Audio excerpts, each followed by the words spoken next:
Unfortunately or fortunately, financial support লাগবে, and I think Bangladesh there's enough financial players who are willing to put. It's not easy. I'm not saying that এটা খুবই সহজ। Hello দর্শক, আমার নাম ইসাম। আপনাদের সবাইকে স্বাগত জানাচ্ছি নতুন show sports weekly by Banga.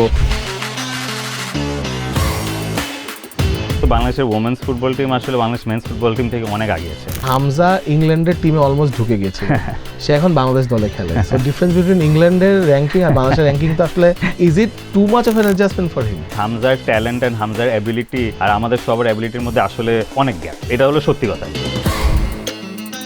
Sports weekly by বঙ্গতে থাকছে মাঠের রোমাঞ্চকর সব মুহূর্ত, অজানা সব তথ্য, ট্রেন্ড এবং খেলোয়াড়দের পারফরমেন্স। যারা ধরেন ইংলিশ প্রিমিয়ার লিগ স্ট্যান্ডার্ডে খেলে, তাদের fitness level will be much higher than average fitness level এখানে।